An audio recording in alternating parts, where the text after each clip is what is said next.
Hi friends, இப்போ பாருங்கள், கழுத்து தச்சு முடிச்சிட்டோம். முடித்ததுக்கப்புறமா நம்ம டபுள் தையல் போடுறதா இருக்கட்டும், இல்லை ஹெம்மிங் பண்ணுறதா இருக்கட்டும், அதுக்கு முன்னாடி இந்த பிசுறு பகுதியை நம்ம கொஞ்சம் போல் கட் பண்ணி எடுத்துடலாம். இந்த டிப்ஸ் தெரியாதவங்க நிறையா பேர் இருப்பீங்க. இனிமேலும் இந்த தவறை பண்ணாதீங்க. இந்த பிசுரோட அப்படியே மடித்து நம்ம டபுள் தையல் போட்டோம் அப்படின்னா ப்ளவுஸோட ஃபினிஷிங் டோட்டலாகவே மாறி போயிடும். அதனால் ஃபினிஷிங் அழகாக நச்சுன்னு இருக்கணும் அப்படின்னா இந்த பிசுரை இது போல் நம்ம கட் பண்ணி எடுத்துடலாம்.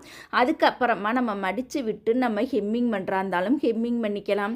இல்லை டபுள் தையல் போடணும்னாலும் நம்ம டபுள் தையல் போட்டுக்கலாம். கண்டிப்பாக இந்த டிப்ஸை ஃபாலோ பண்ணுங்கள். இதோட தெளிவான விளக்கம் வேணும் அப்படின்னா நான் லென்த்து வீடியோலாம் அப்லோடு பண்ணியிருக்கேன். நீங்கள் போய் பார்த்து கற்றுக்கங்க. இந்த சேனலுக்கு அடியில் முக்கோணத்தை கிளிக் பண்ணிங்க அப்படின்னா லென்த்து வீடியோ நம்மளுக்கு கிடச்சிரும். இந்த டிப்ஸ் பிடிச்சிருந்தால் லைக் பண்ணுங்கள். உங்களுடைய சின்ன சின்ன கருத்துக்களை கமெண்ட் பண்ணுங்கள்.